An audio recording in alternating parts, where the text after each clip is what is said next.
I am Akash Kumar. Currently, I am pursuing BTech from NIT CJ, and today I am going to discuss about the topic chemical bonding.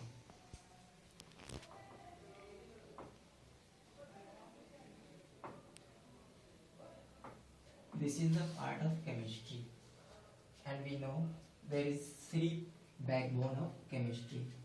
That is the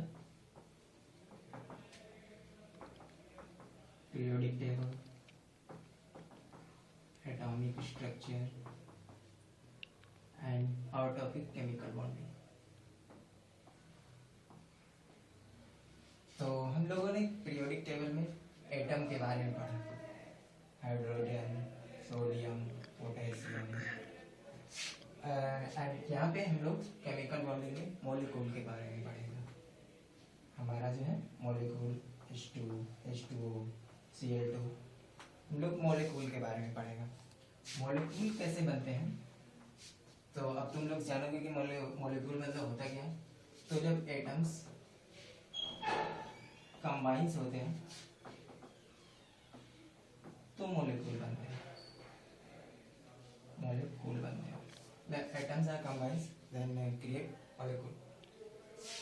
अब हम लोग जानेंगे कि chemical bonding जैसे यहाँ पे लिखा है केमिकल एंड बॉन्डिंग, तो यहाँ पे दो टर्म है। तो तुम लोग के मन में हो रहा होगा कि ये बॉन्डिंग मतलब क्या है। तो इसका मतलब होता है बॉन्डिंग मतलब, पहले इसके बारे में जान लेते हैं। बॉन्डिंग मतलब होता है कॉम्बिनेशन, कॉम्बिनेशन या फिर कनेक्शन, कॉम्बिनेशन या कनेक्शन बिटवीन टू थिंग्स। से हम लोग आपस में भी बात करते हैं कि अपने फ्रेंड सर्किल में भी बात करते हैं कि उसके बीच में बॉन्डिंग अच्छी है, उसकी मतलब वो अच्छी है, संबंध उसके बीच में अच्छा है। तो ये लिटरल मीनिंग हिंदी में बॉन्डिंग का मतलब होता है संबंध या मेल जोल, कुछ भी कह सकते हो तुम लोग, मतलब मीनिंग का तो बहुत है। तो यहाँ पे हम लोग पढ़ेंगे केमिकल बॉन्डिंग के बारे में, और बॉन्डिंग का मतलब होता है कॉम्बिनेशन, कनेक्शन। तो अब तुम लोग सोचोगे बॉन्डिंग मतलब क्यों भाई, बॉन्डिंग क्यों पढ़े, तो क्वेश्चन भी उठेगा वाई बॉन्डिंग, वाई बॉन्डिंग। सही है, क्वेश्चन उठना भी चाहिए, बॉन्डिंग क्यों करेंगे भाई। तो क्या है कि कोई भी चीज या कोई भी वस्तु या फिर कोई भी मतलब स्टेबल रहना चाहता है। स्टेबल बोले तो मतलब उसका कंफर्टेबल फील करना चाहता है, वो मतलब इतना मतलब ये चाहता है कि आगे उसको कोई काम ना करना पड़े या फिर कोई ये मतलब कुछ करना ना पड़े। स्टेबल का मतलब ये कंफर्ट फील करना चाहता है। तो यहाँ भी उसी टाइप से है, यहाँ भी जो हमारे एटम है वो कंफर्टेबल फील करना चाहते हैं बॉन्डिंग में, इसीलिए इन लोगों को बॉन्डिंग की आवश्यकता होती है। अब भाई तुम लोगों को मतलब कंफर्टेबल या फिर तुम लोगों को कोई स्टेबल होना है या फिर मतलब कुछ चाहिए कि कुछ नहीं करना पड़े, तो किसी ने तो मतलब दोस्ती या फिर किसी ने सहायता तो मांगना पड़ेगा ना, या फिर कुछ होगा तो कोई अकेले खुद का तो नहीं होगा ना भाई। तो वही यहाँ भी अकेले नहीं होता है, तो इसके लिए मतलब दो चीज़ों के बीच में उसको कॉम्बिनेशन होना पड़ता है या फिर कनेक्शन होता है, इसी को हम लोग बॉन्डिंग करते हैं। ठीक है, अब तो ये मतलब समझ में आया होगा कि बॉन्डिंग क्यों करते हैं। बॉन्डिंग करते हैं स्टेबल होने के लिए। स्टेबल होने का मतलब क्या है, केमिस्ट्री में हमारा जो है वो हर एक मतलब एलिमेंट का कुछ कॉन्फ़िगरेशन होता है। तो उसके आउटर मोस्ट सेल में मतलब अगर 8 इलेक्ट्रॉन है तो वो स्टेबल माना जाएगा। जैसे हमारा इनर्ट गैस है, इनर्ट गैस तुम लोग जानते हो, helium, neon, argon, krypton, जेनन, radon. इन लोगों को कभी आप लोगों ने मतलब इस फॉर्म में नहीं देखा होगा, Ne2, Ne2 या फिर He2 या फिर कुछ Ar2, कभी आप लोगों ने ऐसा नहीं देखा होगा।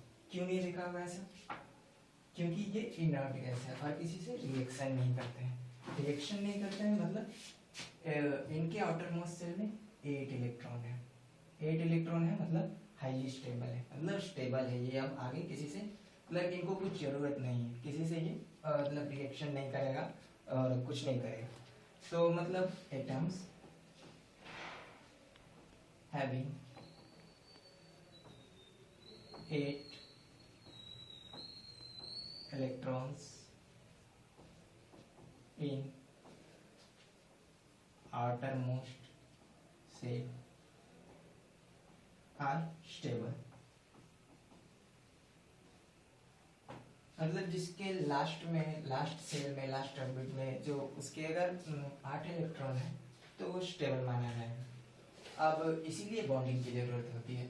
अब भाई हर किसी के पास तो 8 इलेक्ट्रॉन नहीं होता है लास्ट सेल में, तो मतलब उसको तो कहीं से लाना पड़ेगा ना कि 8 इलेक्ट्रॉन, जैसे कि हमारा है 8 इलेक्ट्रॉन वाले तो यही सब है, हीलियम, नियोन, आर्गन, क्रिप्टन, जेनो, रेडन। अब हमारे इसके जो जस्ट बगल में है फ्लोरीन, क्लोरीन, ब्रोमीन, ये सब इनके जो लास्ट ऑर्बिट में है वो 7 इलेक्ट्रॉन होते हैं। तो ये तो अभी स्टेबल नहीं हुआ, मैंने आपको अभी बताया कि स्टेबल होने के लिए क्या चाहिए, 8 इलेक्ट्रॉन चाहिए। लेकिन इसमें भी क्या है, हाइड्रोजन।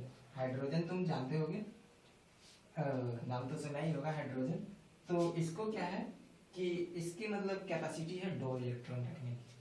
तो ये जो हमारा है, ये भी तो हमारा हीलियम भी है जो इसके लास्ट ऑर्बिट में मतलब 2 इलेक्ट्रॉन है। तो ये मतलब हाइड्रोजन हमारा 8 इलेक्ट्रॉन की इसकी आवश्यकता नहीं है। मतलब इसके पास अगर 2 इलेक्ट्रॉन भी आ रहे हैं तो वो हीलियम का कॉन्फ़िगरेशन गेन कर लेगा और ये स्टेबल हो जाएगा। तो मतलब इसको हम लोग क्या कहते हैं केमिस्ट्री में, इसके लिए मतलब एक टर्म है, नाम है ऑक्टेट। ऑक्टेट मतलब कि जिसके लास्ट ऑर्बिट में हमारा 8 इलेक्ट्रॉन है वो हमारा ऑक्टेट है। और जो हाइड्रोजन जो कॉन्फ़िगरेशन को वो गेन करता है वो होता है डुएट। मतलब इसके लास्ट ऑर्बिट में अगर 2 इलेक्ट्रॉन भी आ गए तो ये स्टेबल हो जाएगा। कहने का मतलब यही है। अब ये है कि ये बॉन्डिंग करते कैसे हैं। जैसे तुम NaCl बनाओ, NaCl, ठीक है। तो सोडियम के लास्ट जो ऑर्बिट में है ये है 11 इलेक्ट्रॉन होते हैं, और क्लोरीन के जो है लास्ट में हमारा कितना होता है, 2, 8, 7, मतलब ये 17 होते हैं। क्या मतलब, हाँ। तो अब क्या है कि ये इसके लास्ट ऑर्बिट में 1 इलेक्ट्रॉन है, इसमें 7 है। ये दोनों तो स्टेबल नहीं है, तो इन दोनों चाहेगा कि हम स्टेबिलिटी को गेन करें। तो वो कैसे करें, अगर ये देखो मतलब यहाँ पे इसको हम कौन बनाते हैं थोड़ा अच्छा से। मतलब अब सोडियम है तो इसका क्या था लास्ट ऑर्बिट में, सोडियम है ना, तो ये था 2, 8, 1, और ये क्लोरीन है तो ये था 2, 8, 7, ठीक है। तो अब क्या है कि ये अगर 1 इलेक्ट्रॉन ये लूज कर ले तो ये स्टेबल हो जाएगा। इसके लास्ट ऑर्बिट में तो 8 इलेक्ट्रॉन आ जाएगा भाई, तो ये तो स्टेबल हो जाएगा।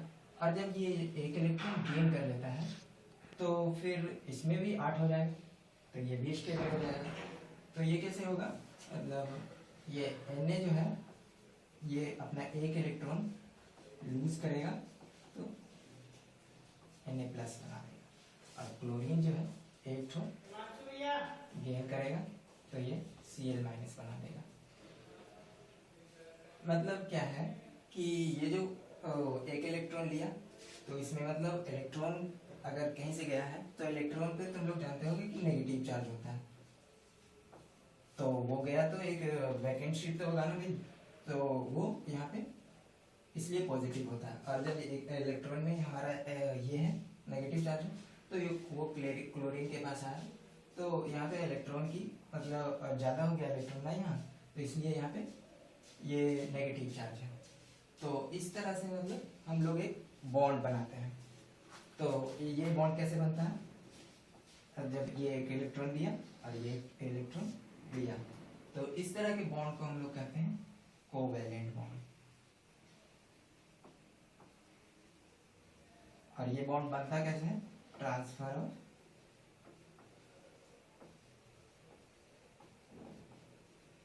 इलेक्ट्रॉन से, मतलब इलेक्ट्रॉन का ट्रांसफर करके जो हम लोग बॉन्ड बनाते हैं तो वो होता है हमारा कोवैलेंट बॉन्ड।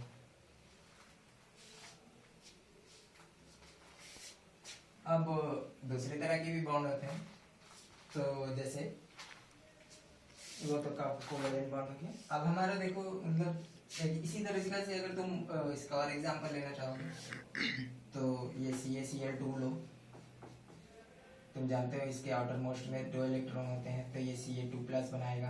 लेकिन तुम इसको कहोगे कि क्लोरीन का तो मतलब एक ही होता है, तो ये Cl- होगा।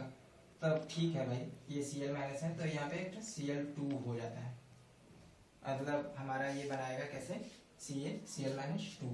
तो यहाँ पे इसका बॉन्ड होगा, ये इसी तरह से होगा, ये भी कोवैलेंट बॉन्ड है, मतलब ये घबराने की बात नहीं है कि 2 इलेक्ट्रॉन है तो वो कैसे होगा ये कैसे होगा, मतलब उसको बैलेंस कर देना है, ठीक है। और दूसरी तरह के बॉन्ड होते हैं हमारे भी, मतलब ये तो हो गया इलेक्ट्रॉनों के ट्रांसफर से। अब एक बॉन्ड होता है हमारा बॉन्डों के मतलब इलेक्ट्रॉनों के शेयर से, जैसे अब तुम्हारा फ्लोरीन है, तो फ्लोरीन हमारा F2 क्लोरीन Cl2 बनाता है, तो इसके आउटरमोस्ट शेल में 7 इलेक्ट्रॉन आते हैं। तो फिर जैसे ये क्लोरीन है तो यहाँ पे दे दो 1 2 3 4 5 6, हो गया 11 मिनट। इधर में दे दो 7 दे दो, और इधर भी क्लोरीन है 1 2 क्लोरीन है। तो अब ये कहेगा कि जैसे इसको भी इसके साथ है इसके साथ है, तो अब तो ये दोनों 11 दोनों अगर 11 में हो गया। 11 मिनट रुको रुको